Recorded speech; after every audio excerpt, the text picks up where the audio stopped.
I swear, Ichigo Kurosaki is like the main reason why every emo kid I knew wanted to dye their hair orange. What's good, hookers? I'm a literal nerd, and welcome to Character Court, the show where I, your favorite nonagenarian, present to you a character who's been falsely accused of being a certain trope, and show you, the ladies and gentlemen of the viewership, the evidence for why they're not.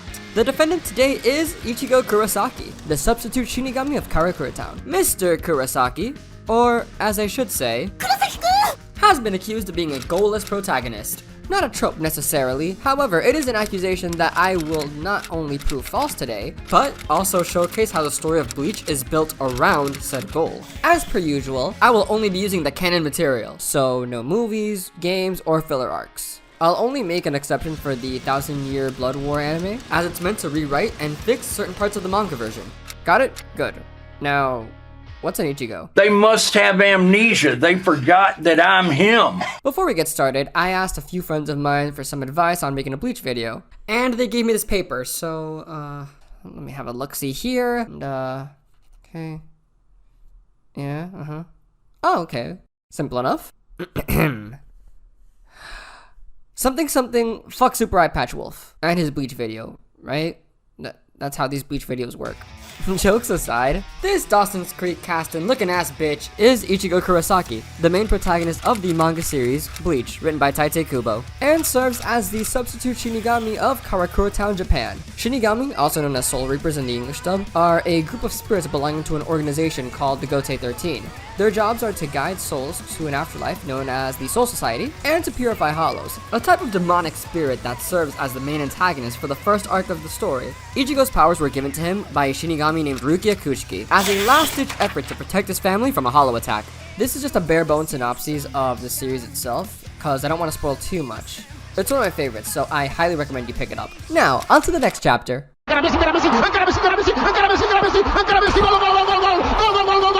don't think it's a stretch to say that if your story is about a goal-oriented protagonist, then the goal becomes the story's framework, right? Let me explain. If the protagonist's goal is for everyone to live freely and pursue their dreams, their allies, antagonists, and themes should all revolve around it. An example of this would be Avatar. Aang's goal is to stop the Fire Nation from conquering the world, as well as to stop the 100-Year War. One of Avatar's main themes is to live in balance and in harmony with one another. Fire Lord Ozai's theme and what he represents are the exact opposite of Aang's, being the driving force behind the war and the main antagonist of the series. Katara's themes and story are directly impacted by the Fire Nation, which causes her to align with Aang. See what I mean? Of course, there are exceptions. Contrary to what many writing gurus will have you believe, there is not one correct way to write a story, and I won't pretend otherwise. That being said, we must ask ourselves, does my client, Ichigo Kurosaki, have a goal? Well, yeah, dipshit, it came free with your fucking Xbox.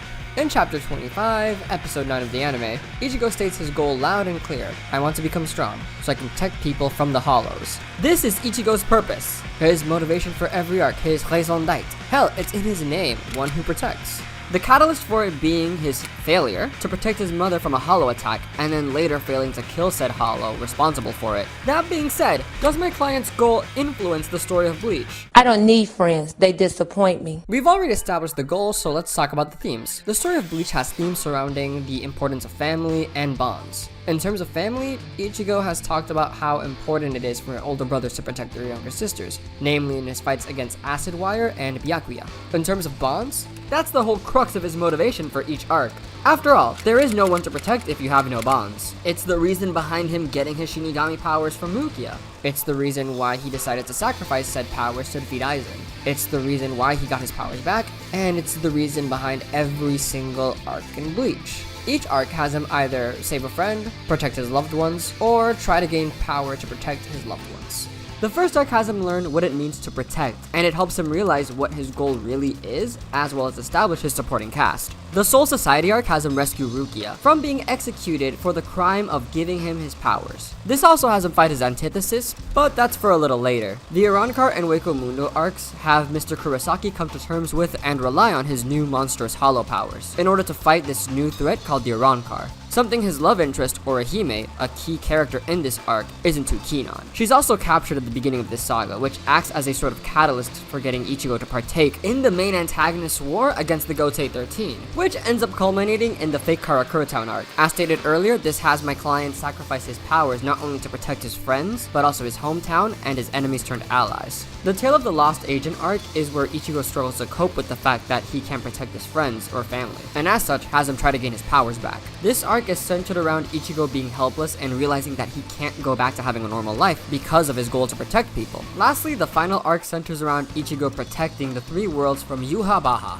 the man who is actually responsible for his mother's death. However, his goals don't just affect the arcs, but also the writing of his supporting cast. Starting with the villains, each major antagonist is antithetical to a principle Ichigo holds dear. In the Soul Society arc, Byakuya, like Ichigo, is an older brother. However, unlike Ichigo, who's willing to die to protect his siblings, Byakuya sentenced his to death. Ulquiorra believes the heart isn't real, which is the opposite of how Ichigo and Orihime feel about their loved ones. Ginjo serves as a sort of dark reflection to Ichigo's desire for power. Where Ichigo wants it to protect others, Ginjo just wants it for himself. Lastly, Aizen and Yhwach want to remake the world at the cost of the lives of their enemies and allies. As for Ichigo's allies, they tend to represent different aspects of Ichigo's character. Rukia, in a sense, represents his duty to protect, as she was the one who gave him his powers.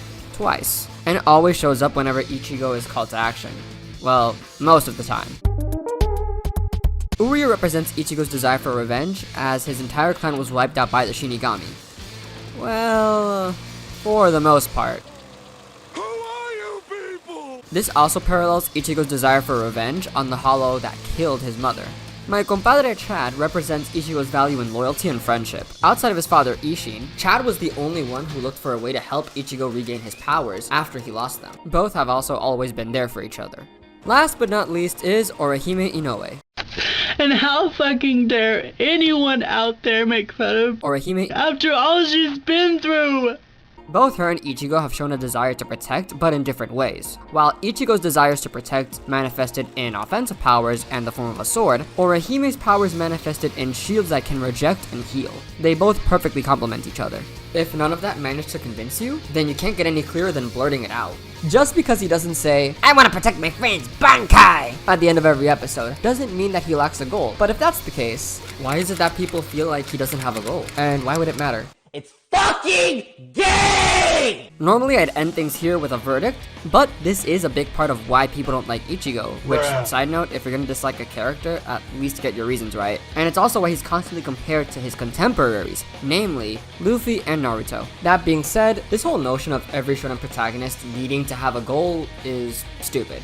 A protagonist doesn't always need a clear goal to strive for, nor do they need to be someone to look up to. Hell, Luffy and Naruto's goals aren't even all that. And what I mean by that is, they're not the main focus of their stories. Luffy's dream is to become the Pirate King, and unlike a lot of other characters in the series with the same goal, his reasoning is what makes him stand out. He wants to be the freest person in the world, and being Pirate King just so happens to align with that. Most One Piece arcs center around freeing or liberating people from tyranny, be it the Marines or other pirates. In layman's terms, One Piece is more about freedom and the pursuit of dreams rather than Luffy just becoming the king of the pirates. In Naruto's case, yeah, he wants to become Hokage, but the original series was more about becoming a ninja, which is part of the journey to become Hokage, so fair enough. However, the entirety of Shippuden, which makes up the majority of the series, is centered around him saving Sasuke, not becoming Hokage. Hell, he doesn't even become Hokage by the end of Shippuden. You have to wait for a movie to come out. This isn't me saying that these characters and their series are bad, far from it. One Piece and Naruto are some of my favorites. And I don't just love Luffy and Naruto for their goals.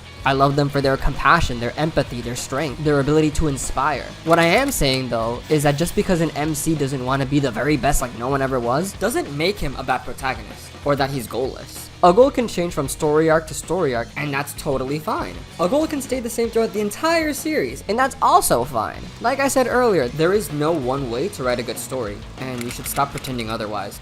Would you please just shut up and put some pants on? On the count of being a goalless protagonist, we find the defendant, Ichigo Kurosaki, not guilty. Yes!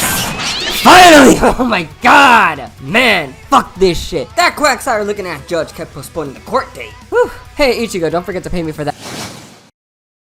I know you did, strawberry shortcut. Thanks for watching. Be sure to like and subscribe if I taught you something new, but only if you're a bad bitch. Let me know what other characters you'd like for me to cover in future character courts, as well as your thoughts in the comments below. I also have a TikTok, Blue Sky, and Twitter in case if you want to follow me there. But again, that's only for bad bitches. Sorry this took so long. I literally wrote and researched like 4 different scripts for a video about Ichigo, which was obviously the character I hinted at last time, and ended up scrapping all of them. Only to then go back to basics.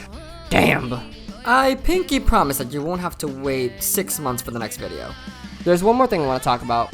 I've been editing some YouTube shorts for a few of my friends, and I decided why not make a career out of it. So I'm opening up commissions to edit short form content for you guys. So feel free to hit me up in my DMs or my email for any additional details. Now, for my next video, I'll be collabing with a few others to talk about what all of these have in common. Hasta luego. Also, just wanted to throw this out here, but if you can cosplay as, Yoruichi, I'd be more than down for you to hit me up in my DMs. I'm just saying!